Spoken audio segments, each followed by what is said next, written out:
It's interesting to know that whether or not there is some form of transportation going on. Are they traveling together through different dimensions across the universe? Hi everyone, Sinead with Free Tours by Foot. Where am I? I've just come out of West Brompton Station on the District Line. Now, it's October 21st actually. So naturally we're coming into the section of spooky time and Halloween in London. So as this part of our Dark and Hidden London playlist series, today, you guessed it, we're going to talk about the dead, ladies and gents. We're heading into another of the Magnificent Seven. Now, for those of you that have never joined me before, welcome to the channel, by the way. Check out our other playlists, but we've also covered one of the Magnificent Seven, and that is the stunning Highgate Cemetery. I was there yesterday actually doing a private tour for someone, so my whole week has been involved in cemeteries and walking amongst the graves of the dead. But this place naturally is stunning. I mean, I honestly think that most people seem to be quite settled here, shall we say. Obviously they're settled here, they're dead, but it just seems to be a bit more solemn. I can't imagine there's much paranormal activity here, but there are still some very famous people buried in here. Scientists and archaeologists. We will have amazing actresses, stunning fashionistas, the inspiration for Galliano and several of Dior's fashion shows. We're going to talk a little bit about some of the more famous Victorians, ones that you wouldn't be too familiar with. The doctors, of course, and medics. They truly were overachievers, the Victorians. There's nothing like walking through a graveyard to make you feel like an underachiever. Ladies and gentlemen, we've just come out of West Brompton Station on the District Line. Very quick to get to. As you can see, I've only walked for about 2 to 3 minutes. Welcome, ladies and gents, to another of the magnificent cemeteries that were built on the outskirts of London. This is Brompton Cemetery. West Brompton Cemetery. Now stay tuned, a lot of history coming your way. Stunning architecture, mausoleums, colonnades, catacombs, underground tombs, beautiful symbols on the graves. Yes, I am morbidly obsessed with the dead. So enjoy this, because the Magnificent Seven were also modelled, and I only recently found this, on Père Lachaise Cemetery in Paris, which I've also been to. And that is the cemetery of Chopin and Oscar Wilde and Jim Morrison. But it'll speak for itself. We're going to turn you around. Just want to show you and guide you through this amazing place. Now, it's smaller than Highgate, but no less stunning. So let's have a look around the West Brompton Cemetery. And this, everybody, is where we're headed today, to the stunning entrance of Brompton Cemetery. Now, just a little bit of background. The cemetery was laid out in 1840.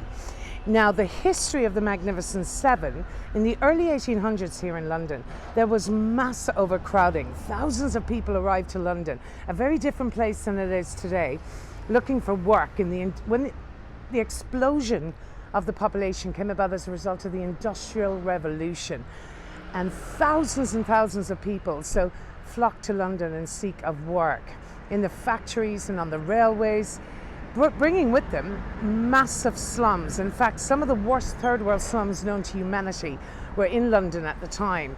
Now, obviously the water was full of bacteria, cholera epidemics were commonplace, there was no sewage, thousands and thousands of people were becoming infected with all types of incurable diseases at the time. Whooping cough, typhoid fever, syphilis was quite commonplace, influenza was a killer at the time. So not only was there no space for the living, there was even more lack of space for the dead. Now, the local parish cemeteries were becoming massively overwhelmed, and in extreme heavy rain, there's even stories of during flooding, the graves which were bursting at the seams would literally, body parts would wash down the streets of London. So decay and bacteria and heavily polluted skies all contributed to a massively high mortality rate. Now, infant mortality rates were exceptionally high as well in the Victorian times. So immediately something needed to be done, because there was literally no room to bury the dead. And this is when the Magnificent Seven cemeteries came about in London. Now, the Magnificent Seven comprised of Highgate, Brompton, which we're entering right now, Kensal Green Cemetery, Nunhead, Norwood, Abney Green and Tower Hamlets. Now, we have visited Highgate, as previously mentioned, and that's possibly one of the most beautiful places I have ever seen. But this is the old inscription. The cemetery is open from 1:30 on Sundays, Christmas Day, Good Friday and Ascension Day. The public are permitted to walk in the cemetery daily, and indeed they do. They really take advantage of this incredible space. It's the only Royal Park cemetery that's managed by the Royal Parks in London. So effectively property of the Crown, but it's also managed by the Friends of Highgate, who do a wonderful job. They are volunteers, and it is home and the resting place of some of the most historical figures in British history. And I'm going to talk to you about quite a few of them. And what's quite amazing about this place is that the more research I do, the more incredibly interesting and diverse range of people I learn about. Nothing makes you feel like more of an underachiever in my own personal life than the Victorians. And I will be speaking to you about famous Egyptologists, doctors, scientists, fashionistas. One in particular blows my mind, and we'll be speaking a lot about her. But the architect Benjamin Baud, initially this was quite a flat, boring underground, so they needed something special to attract the wealthy and the mausoleums and the tombs that they were hoping people would build. Now, right here in front of you is the Central Avenue, but we're going to walk further down in a few minutes and we'll come to the Great Circle, which was modelled on the Piazza at St. Peter's Basilica in Rome, and a beautiful chapel at the end, and the famous catacombs. So this was recently opened, this part here, in the last, I believe, 3 years or so. So it's a coffee shop, etc. So it's very much a working cemetery, but a cemetery for the living and the dead. And it's used a lot by Londoners, ladies and gents, as an oasis of calm and peace in the middle of a busy metropolis. And people come here to paint and be creative, and people come here just to reflect, to pray, and sometimes just have lunch and have a cup of coffee. So quite a popular place to come. But I want to start off with one of the more famous tombs here. Now, there are several of them, and it's hard to figure out how you would negotiate the entire 40 acres. There were 205,000 people buried here, and 35,000 tombs and monuments and mausoleums. So it's impossible to get through all of them, but what I will do is I'll narrow it down to the 10 I found to be most intriguing and fascinating that are in the cemetery. Some you'll be familiar with, some maybe not so much. But this one first drew my attention immediately. Look at that stunning mausoleum. This is the family tomb of a chap called Benjamin Golding. And as you'll see right beside it, MD, medical doctor. Now, Benjamin Golding was originally trained as a doctor in Edinburgh University. And he came down here, and he was actually, in the end, he was responsible for the opening up of Charing Cross Hospital. He was one of the directors of the hospital. But his wife, actually, I just want to see if we can see a little reference to her here. See if we can get her name. Yeah, there she is. Sarah Pellerin Golding. The interesting thing about her is that she was a very wealthy businesswoman. She owned a perfumery, etc. So she was the one that actually supported Dr. Golding in his pursuit and his career. So she essentially supported the family while he was training to be a doctor, and he did become a very impressive doctor, actually. What I do want to mention, though, which I find very, very sad, they both lost 9 children, ladies and gents. 9 of their children died, predeceased them. So a very tragic tale of the Golding family. It just shows you, no matter how powerful, rich and educated you are, you cannot escape in Victorian times infant mortality. Now, speaking of which, one man who saved millions and millions of lives is very, very close to Dr. Golding, who was, in fact, the founding father of the science of epidemiology. So I'm just going to have a little reverse back here. There's the stunning grand entrance, and we're going to take a little loop along this path. One of the most famous doctors in history, responsible for saving millions and millions of lives, and of course, after the pandemic of the last 2 years as well, we have a lot to thank him for with the science of epidemiology. And this is the gravestone of Dr. Jon Snow, who is considered to be the founding father of the science of epidemiology. Now, in around the 1850s, there was a very serious cholera outbreak in Soho, and thousands of people ended up dying. And Jon Snow was one of a team of doctors who was hired to fix the problem. And he started actually by using a map. And he started to map where the most serious cases were occurring. And that centered around a water pump, actually, which is located on Broadwick Street in Soho. Now, I do feature this slightly on my Soho tour and one of the other tours, ladies and gents, on my virtual tours, but we'll head back there and I'll do a little short as well to show you the actual water pump. Now, he had found when he investigated this water pump that most people, well, all of them that had died, had been using this water pump. This was before any running water in people's homes, of course, and the water had become infected by a cesspit underground, so essentially fecal matter was being transmitted through the water system. And he immediately disabled the water pump, but people didn't believe him because everybody thought that like infectious disease was airborne, and so essentially he was trying to explain to them that by drinking this water they were infecting themselves, and this is where the cholera was coming from. Now, Jon Snow was also a pioneer in the world of anesthesiology. He was one of the first to use ethereal and ether and I believe chloroform as a form of anesthetic, and Queen Victoria was so impressed by his work that she herself was administered anesthetic twice by Dr. Jon Snow for the birth of 2 of her 9 children. So Dr. Jon Snow saving millions of lives around the world, and the cholera epidemic. Now, cholera, of course, was commonplace in Victorian London, as was poor sanitation and lack of fresh water. So death was a commonplace. But the Victorians were obsessed with the ritual of death. They were obsessed with gravestones. The bigger the gravestones, the better the life they led. They were obsessed with symbolism and imagery as well. And we will see bits of them.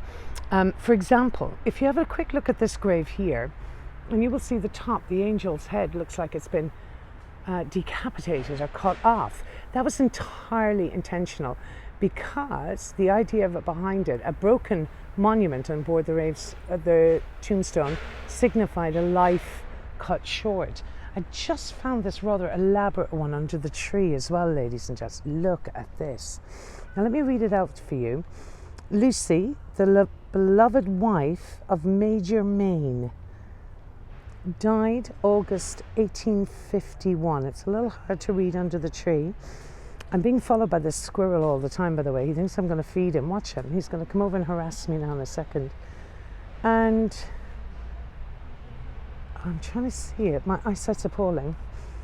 And John Maine of the Royal Regiment who died January 13th, 1872. Yeah, it's a little difficult to decipher. I'll try and see if I can read it properly for you, but look at that elaborate tomb. Now, if you were very wealthy, you could afford mausoleums in the area, and the majority of them were usually on the Central Avenue, which we're going to walk down right now. And the Central Avenue has some of the most stunning tombs and crypts and crosses and angels and mausoleums, because it was the first visual you would get as you were walking down to the grand circle right at the very end.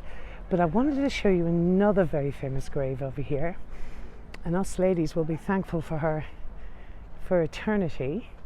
This is also the resting place of the activist Emmeline Pankhurst, and she was the head of the Suffragette movement, who fought and died for the right for women to vote. Now, that right was secured in 1918. However, the partial right, the equal rights for women alongside men didn't come until 10 years later. But look at that, isn't that stunning? And it's got the colours. Every time you come here, somebody has the flag of the suffragette movement here. And I believe the purple is for dignity, the white is for hope, and the green is for peace. And they are the colours of the suffragettes. Now, regretfully, Emmeline Pankhurst herself just died right before equal rights were voted in for both men and women, but a key member and the head of the suffragette movement.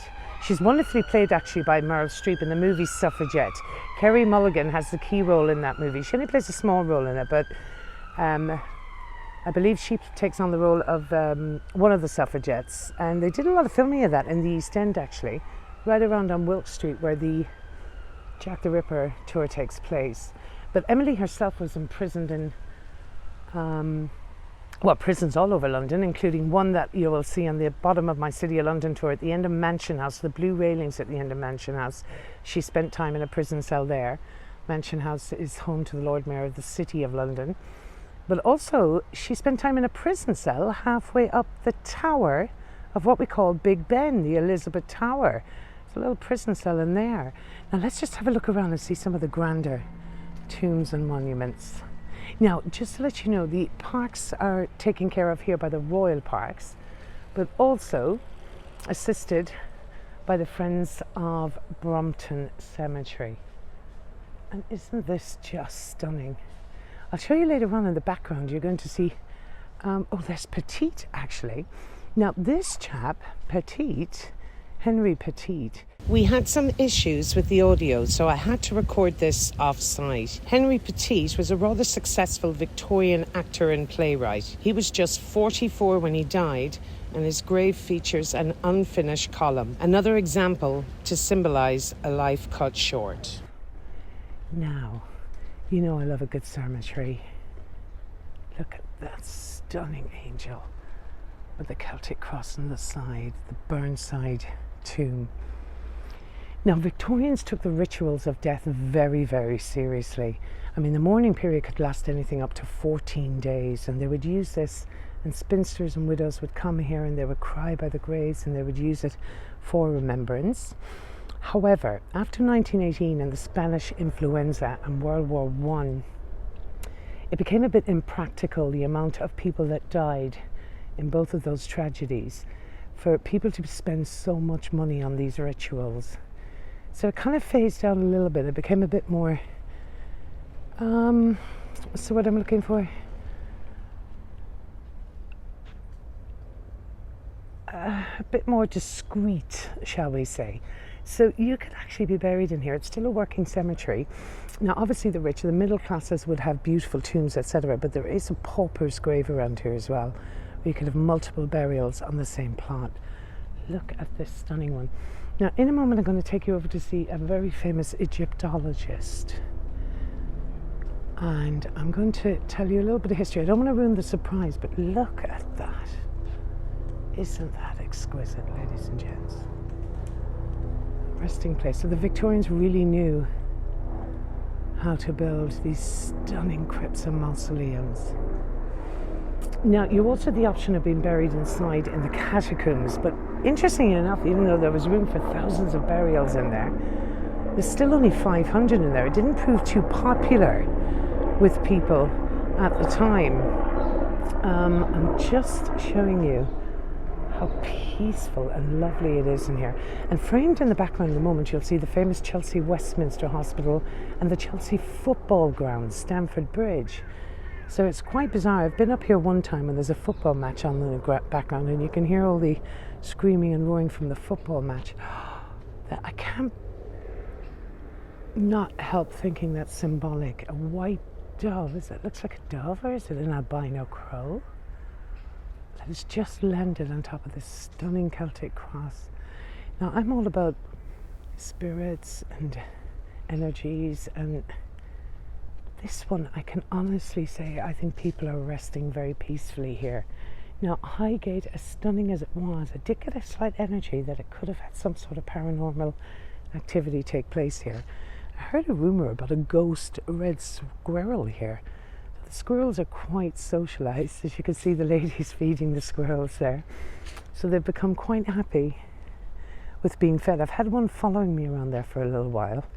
Now I'm going to bring you over. I want to tell you a fascinating story about the legend of the only time machine or teleporter machine in Brompton Cemetery and its connections with the Egyptian world. So if you are enjoying the tour so far, go ahead and click that like and share button and help others discover this video. And for more virtual tours of London and beyond, consider subscribing to our channel. Be sure to visit our website to learn more about our in-person tours and London travel tips. We also offer live and virtual tours in cities throughout the world. You can help support this channel by donating through the thanks button or by buying your tour guide a pint or a cup of coffee. Links to do so are in the description below. Now back to the tour.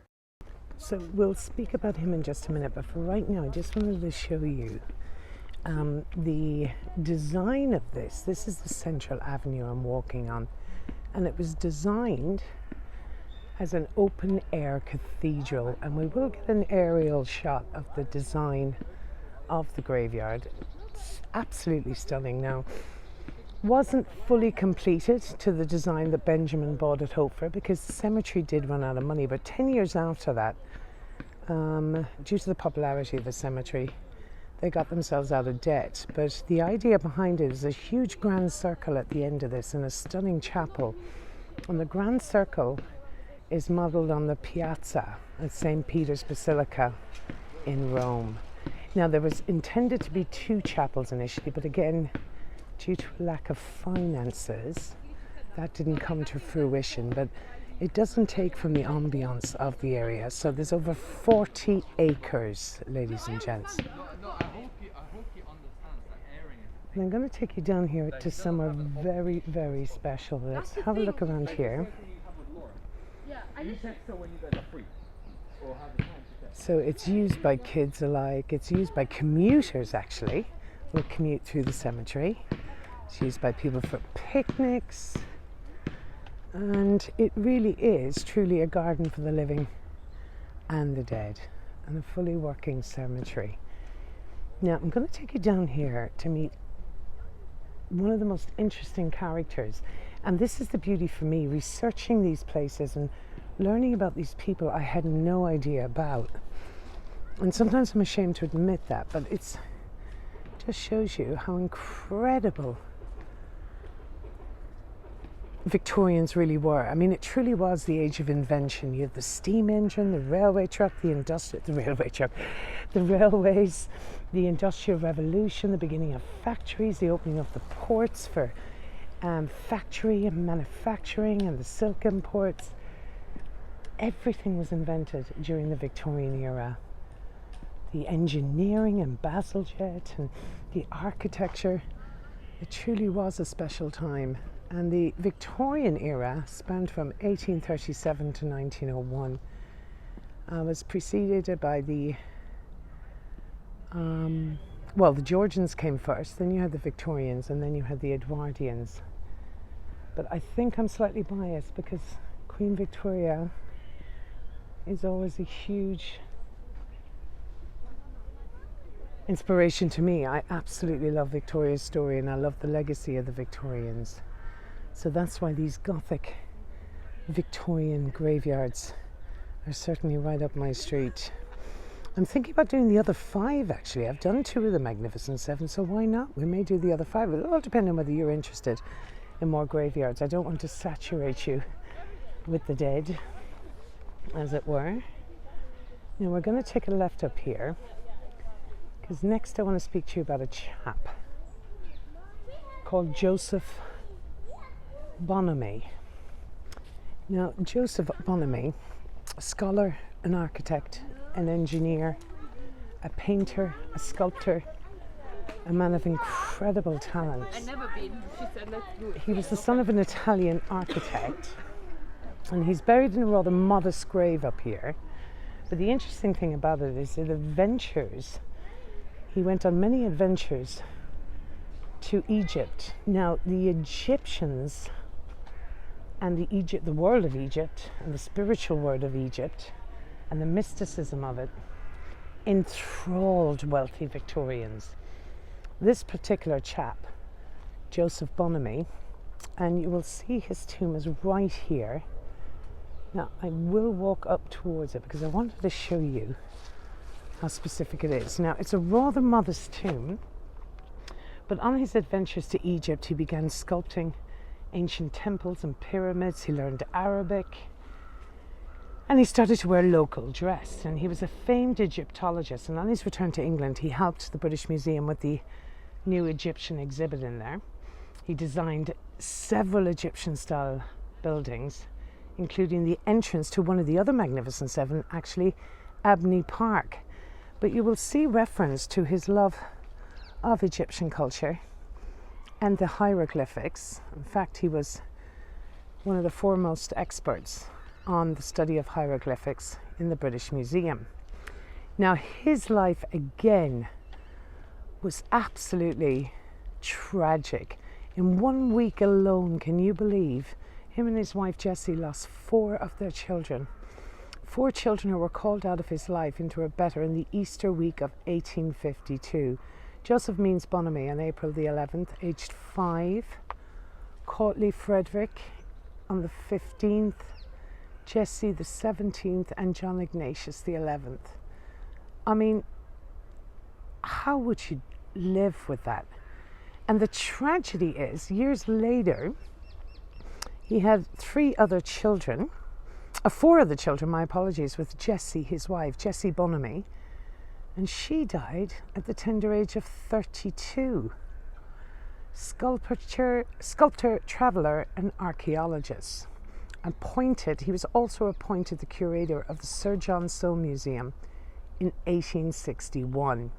He himself died in 1878, but the reason I'm so obsessed with him is because of his friendship with the lady who's interred in this incredibly impressive, what some would suggest is a time machine, and rumours abound that it's actually a transporter or a teleporter machine inside the mausoleum of a lady called Hannah, my apologies, Hannah Cortroy. A relationship with a very wealthy gentleman called Jon Cortroy, who was much, much older than her. He was about 70 years of age, is a bit of a mystery. Now, Hannah Cortroy is buried in here with her two of her 3 daughters. Now, her marital status was put down on her death certificate as single, and she did remain single. Now, some say there were rumours that Hannah Cortroy was the housekeeper of Mr. Cortroy, who had amassed a massive fortune in several businesses and adventures. So he was a very wealthy man. And when he died, he left his entire estate to her, and she adopted his name. Now, some say he was the father of her 3 daughters, even though nothing is really known of it. But alas, his entire fortune is left to her. And she apparently hires and develops a very big friendship with Joseph Bonami. And they both have this obsession with Egyptian culture and Egyptian mysticism, essentially, and the magic of Egypt. Now, legend has it that the pharaohs were the ones that had discovered, actually, time travel. And as you can see here, this rather elaborately decorated tomb has a couple of features that occultists believe are a reflection of this as a time-traveling machine. The wheels at the bottom, which you see here, they say are representatives and motifs of time travel, but it's actually centered. It's the way it stands here, right out on its own, in almost like a crossroads in the graveyard. It's almost standing out on its own island in the crossroads of the graveyard. And some suggest that it's like the crossroads between the eternal, between life and death. Now, the crows are above me, making their presence felt, which is quite eerie, but you will see there's quite a bit of hieroglyphics on here as well.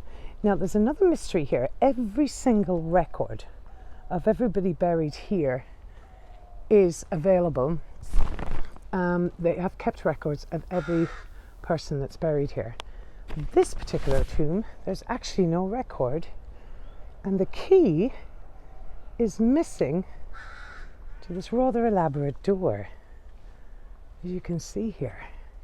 So we could try and have a little look inside, and apparently the door is impossible to open. Even a locksmith, they wouldn't be able to get to open this. So this is the mystery of the time travelling machine, which essentially does quite look like a TARDIS, ladies and gents. I think you'll agree.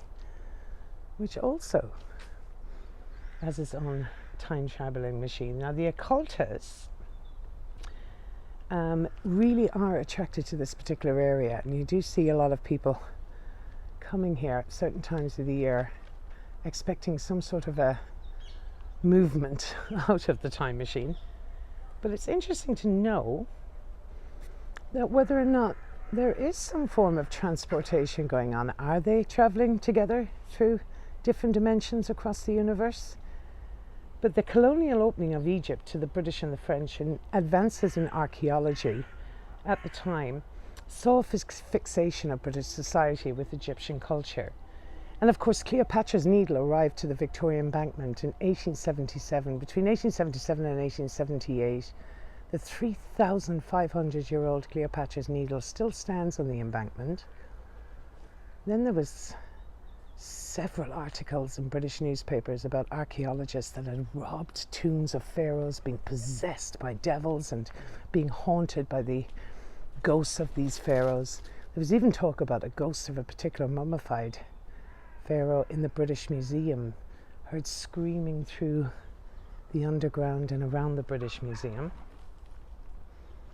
But she became engrossed herself in Egyptology and the mysticisms of Egypt. So she's at eternal rest here, forever, in her little, almost time-travelling TARDIS in the centre of Brompton Cemetery. Now let me just show you around here. I'm being followed by squirrels left, right and centre. It's quite alarming because there's nobody around, and next thing you hear these little footsteps behind you. It's quite eerie. And the crows as well. I'm not scared. It's definitely Halloween-esque. It ties in with my dark side of London. So that's the mysterious tomb of Hannah Cortroy and her 2 daughters. Apparently her 3 daughters didn't marry either because they didn't want any men, ironically, stealing their fortunes onto the next grave.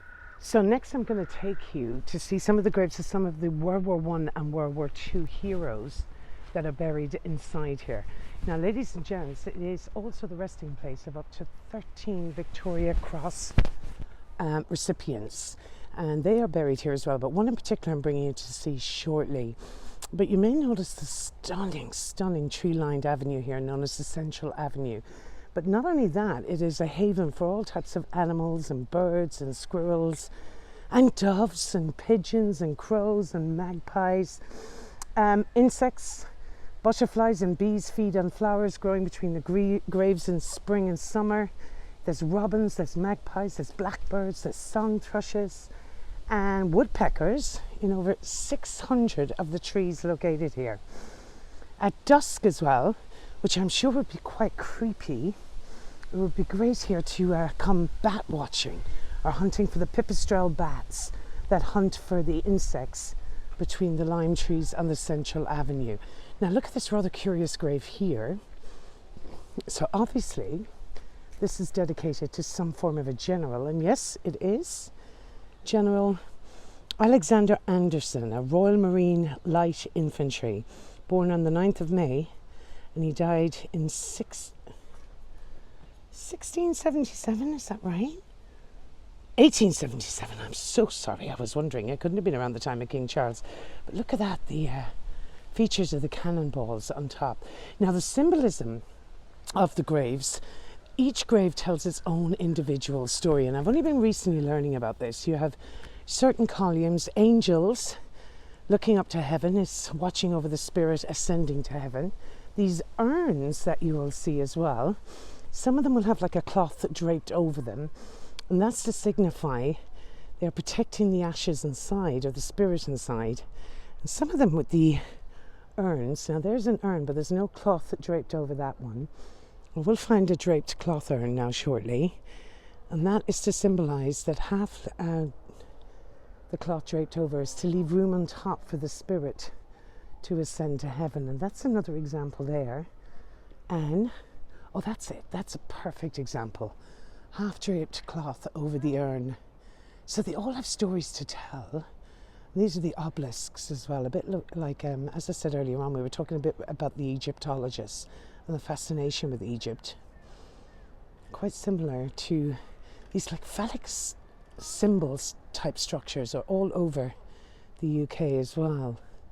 Now people, as I say, it's a fully working cemetery, but people come here to relax and reflect on the beautiful surroundings.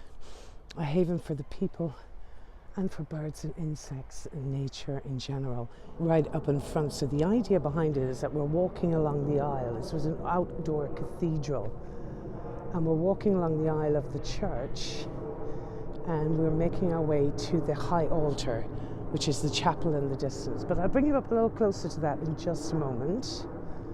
So here he is. I actually walked past it, so I doubled back because I knew he was in this immediate area somewhere. Now, known as Rex Warneford, he was one of 13 Victoria Cross holders that are buried here in Brompton Cemetery. He received the Victoria Cross for air bombing a Zeppelin during the First World War. In fact, he was the first airman to shoot down a German airship. British Aviation and Royal Naval Air Officer who died in 1915. His funeral was so large, ladies and gents. They estimated up to 50,000 people attended his funeral here at Brompton Cemetery. So one of the more famous World War I heroes in the cemetery, and awarded the Victoria Cross. Now I want to take you down here to the catacombs, and they're only open twice a year, and you can only access them through guided tour only.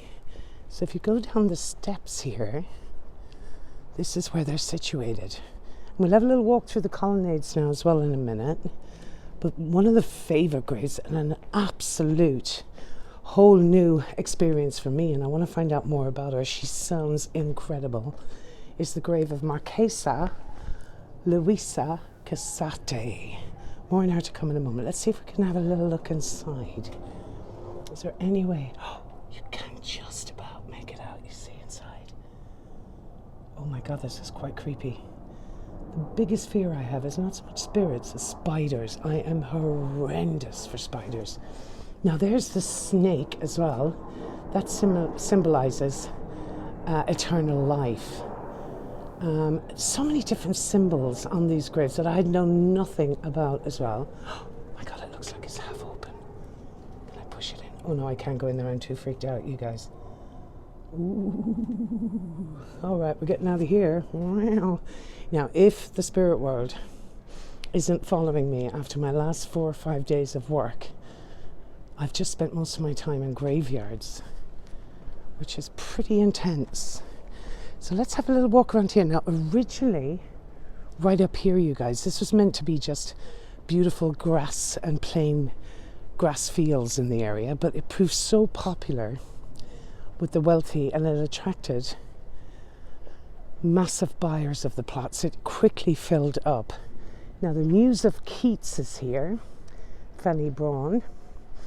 He was engaged to her, but unfortunately they never married. He died so young. Apparently in this immediate area is where this was the most desired plot, if you like, right in front of the church. And look at this, and you can walk through these catacombs as well, or these colonnades rather. Classic architecture, stunning symbolism. Now there was meant to be 3 chapels in the original design, but of course they ran out of money, and Benjamin bought, they were left with the one. Now they do host fabulous events in there, and I believe you can host it for talks or speeches as well. And there's some talk about them. A lot of Goths come down here around Halloween and have their own spiritual ceremonies. But look how accessible it is and how beautiful it is. The Victorians really knew what they were doing. Now there is a grave around here. This could be fun because I did find it, but it took me a long time. And this was the grave of Marquesa Louisa Casate. And I believe what I have to do is go through the colonnades here. So come with me, let's have a little stroll. At the very least you can help me find this grave again. But her flowers, I mean, look at this. Wow, is that some form of a dedication to somebody? Lambert Holton Ward, Louisa Behrens. I mean, London has so much to offer for everyone. Creeping ivy there, another symbol of a life cut short, an eternal life. The Celtic cross is quite interesting actually, because the Celtic cross is traditionally like a Catholic symbol, but it became hugely popular, and initially they weren't allowed to use them. Well, because it was promoting the Pope and Catholicism in London. So this is the back here now, so it's a bit older around here. Now this is a bit familiar. Yes, I know where I'm going now. Yeah, I'm going to find the marquesa. Now this lady's history is unique. Flamboyant, eccentric, a very wealthy Italian heiress who lived in several beautiful properties. Lived on the Grand Venice and Canal. She lived in Capri on an island. Her parties and her socialite parties were legendary. She gave an amazing home to several of the gay community who were ostracized at the time. She used her flamboyant sense of dress, involved her wearing live snakes as jewellery around her neck and walking around Paris and Rome on her travels, just being flamboyant and carrying 2 cheetahs on a leash. Not surprising that she's been the muse for several artists and painters, and they have a little dedication to her here. But again, you're going to have fun searching for her with me. I'm telling you, there is something about filming here that is saying I shouldn't be doing it to me, because it's given me nothing but grief trying to find these specific places. I'm delighted I found them though, because I'm going to spend many, many more hours searching for the other ones that I couldn't find. Now here she is. I found her again. I knew I would, because it took me a while to get her, and here we go. Right, we're going to have to get through the trees here, which is quite amazing. And we're going to be walking on maybe some graves, which is not something my mom will be happy that I'm doing, but alas, I wanted to take you here. There's a little dedication to her. Now, the last day I was here, all this stuff had fallen over due to the wind, and here she is. The inspiration for the 1998 John Galliano Spring Summer Dior collection also was dedicated to her. She's the namesake of Marquesa Fashion House, which is started here by British designers Georgina Chapman and Karen Craig. She had the most eccentric style and dress, and it's no doubt why Karl Lagerfeld also dedicated some of his shows to the Marquesa. And I am absolutely blown away by the history of this lady, and I'm definitely going to look a little bit more into her. So chic and so stylish and so controversial, a pioneer of her time. And the resting place is here in Brompton Cemetery. Like so many of the people that were here, a lot of their friends and devout supporters were the ones that paid for their graves. The Marquesa ended up spending all her fortune, and she died here in London. There's rumours that she used to go through the trash bins in Knightsbridge trying to find feathers as accessories for her hats in the garbage. So even in her last few days of life and poverty, being stylish was the most important part for her. Now let me take you around the back, because I think this is the older part of the cemetery, but at the back of the chapel around here there's some very sad stories as well along the way, but as you can see, it's quite busy here. People love it here. So we've got all the little bison friches. They're gorgeous. I had a bison friche for 15 years. Our poor little boy, we lost him last year. He was so sweet. Lovely dog. But getting back to the cemetery. So now let's go around the back here. So there's been many tales of suicide in this graveyard. One particular lady, her name was Hannah Dredge. Her husband never got over her death. He used to sit by her graveside every day, and he was a veteran of the Boer War. So most likely the man suffered from PTSD. And one day, one of the groundskeepers witnessed him at the grave, speaking out loud. And he turned around, and the poor man shot himself. He committed suicide. And he left a letter after his death, explaining he did so because he felt Hannah was calling him from the grave permanently. He was hearing her, join me, join me. Such a tragic love story.